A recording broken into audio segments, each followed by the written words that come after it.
Hello everybody, the Nameless Narcissist here once again. Simple man diagnosed with NPD, talking about pathological narcissism and the stuff that goes on in my head. If you like this video, please like, comment, and subscribe. But keep in mind, I am no clinician, so I can only speak to my own experiences. But I hope you enjoy regardless. So I got a good question recently. What was it like coming out as a narcissist? Which I do think is hilarious, because obviously coming out is in reference to people coming out as, gay and stuff. But it's a good metaphor, though, coming out as a narcissist, especially since people like me do pathologically hide ourselves. And so we're even more inclined to hide the fact that we have NPD from people. When I first was diagnosed, I did everything in my power to not look narcissistic. And like nobody really caught on to it, especially then. Even before then, I think there's only one person before then that I caught on, but I don't remember exactly. They called me a megalomaniac. That's correct, right? So I was like, okay, maybe they knew, but that was the only person that ever really caught on. And nowadays, since people know I'm a narcissist, I kind of lean into it like as a joke, you know what I mean? It's like, I am the best thing in the world. And like, I laugh about it. I also feel superior. Other people laugh. It's a good time for everybody. Humor is one of the best coping mechanisms. Well, that's actually related to when I came out. Because I would do things like that, right? I would cope with my shit by saying stuff like that. And then like, I had one friend who like would get, and I cut this person out. They would get upset with me for doing that because they thought it was like, I don't know, they thought it was like encouraging those behaviors, or like, oh, that's not the right way to cope with it. It's like, what the fuck do you mean? What do you want me to do? Just be blatantly grandiose? Like, it would really piss me off because like you can look up healthy coping mechanisms. Humor is universally one of the healthiest for disordered, non-disordered people alike. My grandiosity isn't going to go away. Neither is my self-hate. So can I cope with it, please? Anyways, but when I first came out as a narcissist, it was really annoying because there's a lot of people that I had to like basically convince. Because not people view narcissists as this kind of homogeneous block, right? Of all these behaviors that are exactly the same and look exactly the same, and this isn't necessarily true. There are a lot of presentations of narcissistic personality disorder. I once read a really good book and written by, clinicians, and they pointed out that like how inaccurate that view is, and said that there's some narcissists who have no insight, some that have very good insight into their narcissistic functioning, even those who aren't self-aware. I had a pretty good idea about some of the things I did even before like a lot of them I just didn't understand why I did it, but I had a pretty good understanding of some things, right? Of needing admiration, needing compliments, of needing attention. And every narcissist is different. You're never going to see two narcissists who are exactly the same and act exactly the same. So it took a while for me to convince some of the people close to me. Like they thought I was depressed or bipolar or had like they knew something was up, right? They saw my angry outburst. They saw my emotional dysregulation. And a big part of it was that I was trying, even when I was younger, I'm more grandiose now, like presenting, than I was when I was younger, because I knew that grandiosity wasn't good. And only recently did I learn, I can make, well, not recently, but a few years back, I was like, I can make jokes about my grandiosity and I experience it. And also people think it's funny and it's a win-win all around. So after that, when I started coming out with it, like it did feel good. I was like, oh my God, I'm being vulnerable and they don't hate me. Like maybe I was overreacting. And then there was kind of a shift which I'm not sure, because everything started to get viewed. Things that like they never had an issue with before started to get viewed through the context of my narcissism. And to this day, I'm not sure if like it's confirmation bias on their part, or they started to notice things that they weren't super happy with because it was related to narcissism. But then some things also which just weren't related to narcissism. They would assume my motivations for things were less than ideal. They would assume that I was being manipulative when I was really being honest. They thought I was doing things for attention when I really was trying not to. They thought and like it felt like every time I was upset then that it was blamed on my narcissism.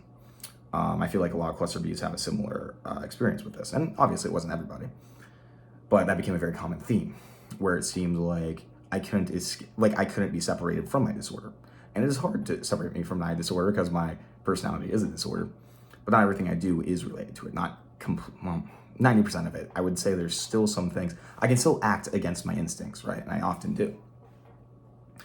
But it got kind of, twisted. And it's funny, actually, I lost a friend because they came across mental healness on TikTok, and like she was watching all of what he would do, like all of the things that he was saying.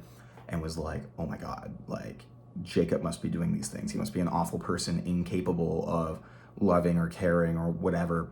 And I'm, in certain regards, that's kind of true. It's like, I don't think I love like normal people do. Sometimes I have very intense infatuations and caringness, especially in moments of caprice, right? But it's not as like, I know it's not the same as normal persons. And eventually that led to me being cut out. It was funny. It was really funny, actually.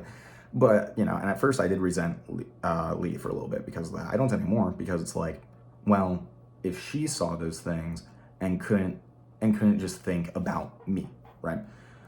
And she looked at like these TikToks of examples of what ostensibly would be the worst of the worst of narcissistic people and couldn't separate those two, then fucking I didn't need her to begin with. Maybe that's just me rationalizing, but whatever. I still, to this day, I think it's funny though. Thanks, Lee. You really got rid of one of my bad friends there. Appreciate you. It's funny.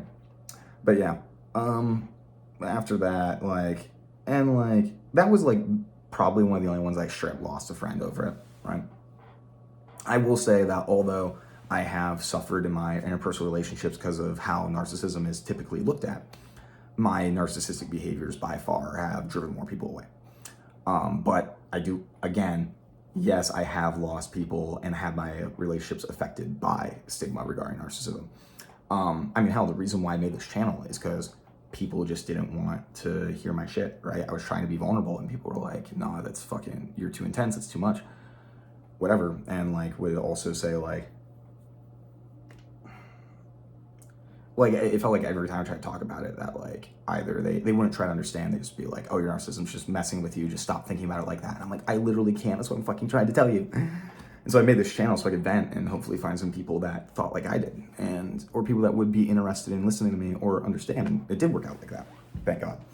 Because I was a mess when I started this channel. You guys have no idea. I posted one really emotionally charged video that I had to take down because I was like, that was fucking too much. I was a wreck back then. But yeah, that's kind of how it went. And nowadays I have people in my life who are way better about it. And I'm kind of glad those are the people I have now. People who are willing to listen to me and people who won't immediately judge me through the lens of my disorder. Because that's what I hate the most, is when people can only view me through the lens of my disorder. It annoys, because I hate being defined by things that aren't accurate. Does that make sense? Because it always feels true. I once had a friend and they accused me of doing some very vicious things on purpose when it was literally just me being absent-minded. And they started saying, it's oh, because you're a manipulative narcissist, blah, blah, blah, blah, blah. You're doing all this on purpose. And for a minute, I was almost convinced of it because I rely on other people to define me. And I'm like, oh my God, I must still be an evil narcissist. I don't even want to get better. I just love the attention. I love being a narcissist. And none of that was true. I know that I'm trying to get better. I know every day I put in work to get better. I know every day that I am excited when I help people on my channel. And it's really weird because I never really experienced that before. But because it always feels calculated when I help people, right? But now that I'm not doing it intentionally and people just randomly say that I helped them, I'm like, whoa, that's a feeling that I don't understand. And it does get me excited.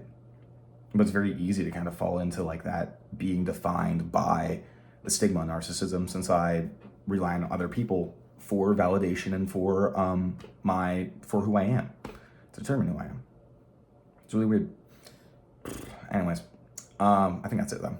I hope all of you have a good day and take your fucking meds, please.